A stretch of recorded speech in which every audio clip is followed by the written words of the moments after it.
Hello guys, അങ്ങനെ നമ്മളിതാ വീണ്ടും ഈ ഒരു മാവിൻചോട്ടിലെത്തിയിരിക്കുകയാണ്. അന്ന് നമ്മൾ ഒരു നിരാശയുടെ വീഡിയോ ആയിരുന്നു ചെയ്തെങ്കിൽ ഇന്ന് നമ്മൾ പറയാൻ പോകുന്നത് ഒരു പ്രതീക്ഷയുടെ കഥയാണ്. ഇന്ന് നമ്മൾ വന്നെന്തിനാ അറിയോ? സാധാരണ നമ്മൾ ഒറ്റയ്ക്കാണ് വീഡിയോ ചെയ്യാറുള്ളത്. ഇന്ന് നമ്മുടെ കൂടെ ഒരാളും കൂടെ ഉണ്ട്. മറ്റാരല്ല, അദീബ് ഫർഹാൻ. അപ്പൊ അദീബ് ഫർഹാൻ ആരാണെന്നും ഇങ്ങനെ അദീബ് ഫർഹാനെയും കൂട്ടി ഒരു വീഡിയോ നമ്മൾ എന്തിനാണ് ചെയ്യുന്നതെന്നും നമുക്ക് നോക്കാം എന്തിനാണെന്ന്. അപ്പൊ നമ്മൾ ഈ ഒരു വൈകുന്നേരം നമ്മൾ അദീബിനെയും കൂട്ടിയിട്ട് നമ്മളിതാ ഈ ഒരു മാവിൻചോട്ടിൽ എന്തിനാണ് ഇരിക്കുന്നല്ലേ? അതെ, അപ്പോൾ നമ്മൾ അദീബ് ആരാണെന്നുള്ളത്, അദീബ് ഒരു വലിയ ഒരു കലാകാരനാണ്. അപ്പോൾ അദീബ് എന്താണ് നിലവിൽ ചെയ്യുന്നത്? ഞാനിപ്പോൾ current BSc nursing 8th semester student ആണ്. ശാന്തി കോളേജ് ഓഫ് നഴ്സിംഗ് ഓമശ്ശേരിയിൽ ആണ് പഠിച്ചുകൊണ്ടിരിക്കുന്നത്. അതെ, ഇപ്പോൾ കറന്റ് ഇന്റേൺഷിപ്പ് പോയിക്കൊണ്ടിരിക്കുകയാണ്. ഓക്കെ, ഞാൻ ഈ ഒരു വീഡിയോ ചെയ്യാൻ ഒരു കാരണമുണ്ട്. കാരണം അദീബിന്റെ ഏകദേശം പഠനകാലം ഏകദേശം അവസാനിച്ചു എന്ന് പറയാം. ഓക്കെ, അപ്പോ പഠനകാലത്ത് നമ്മളൊക്കെ വീട്ടിലോട്ട് വരുന്ന സമയത്ത് ഒരുപാട് സമ്മാനങ്ങൾ, ഒരുപാട് പ്രൈസുകൾ വെക്കാൻ സ്ഥലമില്ല. നമ്മുടെ ഷോക്കേസ് എല്ലാം ഫുള്ളായിട്ട് തട്ടുമ്പുറത്തൊക്കെയാണ് ഇപ്പൊ കിട്ടിയുള്ള പ്രൈസുകളൊക്കെ വെച്ചിട്ടുള്ളത്. അപ്പോൾ അത്രയും എന്താ പറയാ, ഒരുപാട് എനിക്ക് തോന്നുന്നു LKG UKG കാലം മുതൽക്ക് ഈ ഒരു പഠനകാലത്ത് ഒരുപാട് മത്സരങ്ങൾ പങ്കെടുക്കുകയും സ്റ്റേറ്റ് ലെവലിലൊക്കെ തന്നെ വലിയൊരു മത്സരങ്ങളിലൊക്കെ പങ്കെടുക്കുകയും ചെയ്തിട്ടുണ്ട്. ഏകദേശം സ്റ്റേറ്റ് ലെവലിൽ അദീബ് എത്രത്തോളം മത്സരങ്ങളിൽ പങ്കെടുത്തിട്ടുണ്ട്? സ്റ്റേറ്റ് ലെവലിൽ ഓൾമോസ്റ്റ് ചെറുപ്പം മുതൽ നോക്കുകയാണെങ്കിൽ ഒരു 10 തവണയിലധികം സ്റ്റേറ്റ് കലോത്സവങ്ങളിൽ പങ്കെടുത്തിട്ടുണ്ട്. വിന്നിങ് പറയുമ്പോൾ ഇപ്പോൾ അവസാനമായിട്ട് ഇപ്പോൾ എന്റെ സ്റ്റുഡന്റ് ലൈഫിൽ അവസാനത്തെ ഒരു സ്റ്റേറ്റ് കലോത്സവത്തിൽ പങ്കെടുത്തു. പക്ഷെ അതില് ഞാനൊരു എന്താ പറയുക, ഡ്രീംഫുൾ ആയിട്ടുള്ളൊരു ഫെയർവെൽ ആഗ്രഹിച്ചിരുന്നു പ്രൈസോട് കൂടിയുള്ള. പക്ഷെ നിർഭാഗ്യവശാൽ അതിൽ പ്രൈസ് കിട്ടില്ല. അതിന് തൊട്ട് മുമ്പുള്ള ഒരു എനിക്ക് പോസ്റ്റിംഗ് കോഴിക്കോടായിരുന്നു ഇപ്പൊ കറന്റ് ഡ്യൂട്ടി. അപ്പൊ അത് പോയി വരും കാര്യങ്ങളൊക്കെ ആയിട്ട് സൗണ്ട് കുറച്ച് അടവുണ്ടായിരുന്നു. പക്ഷെ അതിന് മുമ്പ് മത്സരിച്ച ഓൾമോസ്റ്റ് 9-10 മത്സരങ്ങളിലും സ്റ്റേറ്റ് ലെവലിൽ മത്സരിച്ച ഏതോളം 10ഓളം മത്സരങ്ങളിൽ 9 എണ്ണവും പ്രൈസ് സമ്മാനം നേടിയിട്ടുണ്ട്. ഏറ്റവും കൂടുതൽ ഫസ്റ്റ് തന്നെ നേടാൻ കഴിഞ്ഞു. ഏറ്റവും കൂടുതൽ ഫസ്റ്റ് തന്നെ നേടിയിട്ടുണ്ട്. അപ്പോ മത്സരിച്ച സ്റ്റേറ്റ് ലെവലിൽ മത്സരിച്ചുള്ള 10ഓളം മത്സരങ്ങളിൽ 9 എണ്ണവും കപ്പടിച്ചിട്ടാണ് പോകുന്നതാണ്. അതാണ് എനിക്ക് തോന്നിയ ഒരു സംഗതി. കാരണം ഈ ഒരു കാലഘട്ടത്തിൽ അദീബ് ഏകദേശം ടോട്ടലി എത്ര മത്സരങ്ങളിൽ പങ്കെടുത്തിട്ടുണ്ടാവും? അല്ലെങ്കിൽ എത്ര മത്സരങ്ങൾ? കാരണം ഞാൻ അത്രയും ട്രോഫികളും അതേപോലെ തന്നെ ഇതേപോലുള്ള സമ്മാന പ്രൈസുകളൊക്കെ തന്നെ നമ്മുടെ ഷോക്കേസ് ഇങ്ങനെ നിറഞ്ഞെടുക്കുന്നതാണ്. മത്സരങ്ങൾ പറയുമ്പോൾ ഇപ്പോൾ ചെറുപ്പം തൊട്ട് സ്കൂൾ ലെവൽ മത്സരങ്ങളും പിന്നെ അല്ല കോളേജ് ലെവൽ മത്സരങ്ങളായാലും നാട്ടിൻ പുറത്ത് നടക്കുന്ന മത്സരങ്ങളൊക്കെ ഒരു 200-250 മത്സരങ്ങളിൽ മുകളിൽ പങ്കെടുത്തിട്ടുണ്ടാവും. അതില് പ്രൈസ് കിട്ടും. പണ്ടൊക്കെ സ്റ്റാർട്ടിങ്ങിലൊന്നും എനിക്ക് പ്രൈസ് ഒന്നും അധികം കിട്ടാറില്ലായിരുന്നു. പിന്നെ ഒരു എക്സ്പീരിയൻസ് ആയ സമയത്ത് ഒരു സ്റ്റേജ് ഫിയറും കാര്യങ്ങളൊക്കെ മാറിയ സമയത്ത് പ്രൈസുകൾ നമുക്ക് കിട്ടാൻ തുടങ്ങി. ഒരു 250 എബോ മത്സരങ്ങളിൽ പങ്കെടുത്ത അപ്പം അദീബിന് ഈ ഒരു കരിയറിൽ ഏറ്റവും ഒരുപാട് മത്സരങ്ങൾ പങ്കെടുത്തല്ലോ, സ്റ്റേറ്റ് ലെവലിൽ അല്ലാതൊക്കെ തന്നെ ഒരുപാട് മത്സരങ്ങൾ പങ്കെടുത്തല്ലോ. അപ്പൊ ഏറ്റവും സന്തോഷം തോന്നിയ ഒരു നിമിഷം അതെന്ന് ഓർക്കണ്ടോ? ഏറ്റവും കൂടുതൽ സന്തോഷം തോന്നിയ നിമിഷം എന്ന് പറയുമ്പോൾ എല്ലാ പ്രൈസ് കിട്ടുമ്പോഴും നമ്മൾ ഭയങ്കര ഹാപ്പി ആയിരിക്കും. കാരണം നമ്മൾ അത്ര എഫേർട്ട് എടുത്തിട്ട് ഓരോ പ്രൈസും അത്രയും സ്പെഷ്യൽ ആയിരിക്കും. ബട്ട് ഒരു ഏറ്റവും സന്തോഷകരമായ മൊമെന്റ് എന്ന് പറയുമ്പോൾ ഞാനിങ്ങനെ BSc നഴ്സിംഗ് വന്ന് ചേർന്ന സമയത്ത് ഞങ്ങളെ നഴ്സിംഗ് കോളേജുകൾ തമ്മിലൊരു കോമ്പറ്റീഷൻ ഉണ്ടായിരുന്നു, ഇന്റർ നഴ്സിംഗ് കോളേജുകൾ. അപ്പൊ SNAI ആർട്സ് ഫെസ്റ്റ് എന്ന് പറയും.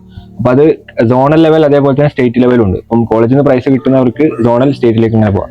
അപ്പോൾ ഞാൻ നോർത്ത് വെസ്റ്റ് സോണിലാണ് ഞങ്ങളെ കോളേജ് വരുന്നത്. അപ്പം മലപ്പുറം, കോഴിക്കോട്, വയനാട് ജില്ലകളാണ് അതിലുള്ള നഴ്സിംഗ് കോളേജസ് ആണ് അതിൽ മത്സരിക്കേണ്ടവ. അങ്ങനെ ആ ഒരു പ്രോഗ്രാം EMS കോളേജ് ഓഫ് നഴ്സിംഗിലായിരുന്നു പെരിന്തൽമണ്ണ വെച്ചിട്ട്. അങ്ങനെ പ്രോഗ്രാം ഓൾമോസ്റ്റ് കഴിഞ്ഞ് ഞങ്ങൾ തിരിച്ചു പോകാൻ, അന്ന് എനിക്ക് മാപ്പിളപ്പാട്ടിൽ ഫസ്റ്റും ലൈറ്റ് മ്യൂസിക്കിൽ സെക്കൻഡ് പ്രൈസും കിട്ടി.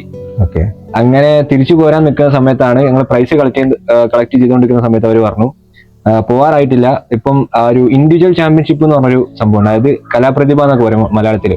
അപ്പൊ ആ ഒരു അവാർഡിൽ ഇപ്പൊ കറന്റ് ടോപ്പിലുള്ളത് ഞാനായിരുന്നു ആ സമയത്ത്. കാരണം ഒരു ഫസ്റ്റ് ഒരു സെക്കൻഡ് കൂടി പോയിന്റിൽ കൂടുതൽ ഞാനായിരുന്നു. അപ്പം വേറെ പ്രൈസുകളൊന്നും ഇനി പ്രഖ്യാപിക്കാനില്ല, ഞാൻ തന്നെ ആയിരിക്കും മിക്കവാറും കലാപ്രതിഭ എന്നവർ പറഞ്ഞു. അപ്പൊ അങ്ങനെ ഞങ്ങൾ കാത്തുനിന്നു. ഓൾമോസ്റ്റ് 12 മണിയായിരുന്നു ആ സമയത്ത്.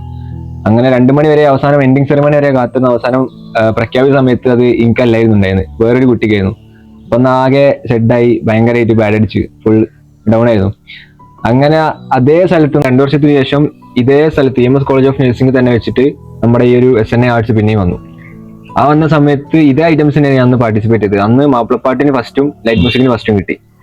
അപ്പൊ അന്ന് രാത്രി സാധാ പോരുമ്പോൾ തന്നെ തിരിച്ചു പോരാ. അന്ന് പണ്ടത്തെ കാര്യങ്ങളൊക്കെ മറന്നു, ഇങ്ങനെ കലാപ്രതിഭ വട്ടം പറഞ്ഞ കാര്യങ്ങളൊക്കെ മറന്നിട്ടുണ്ട്.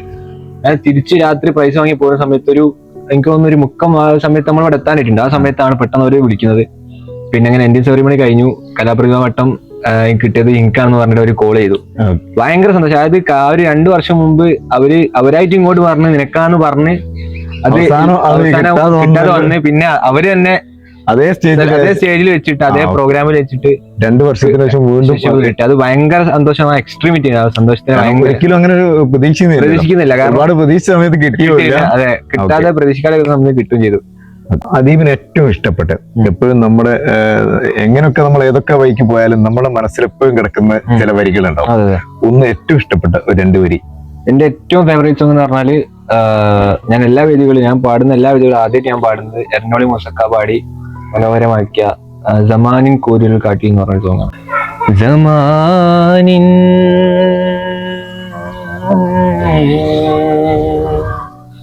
കൂരിരുൾ കാട്ടിൽ സ്വബാഹിൻ പൂവിടരുമ്പോ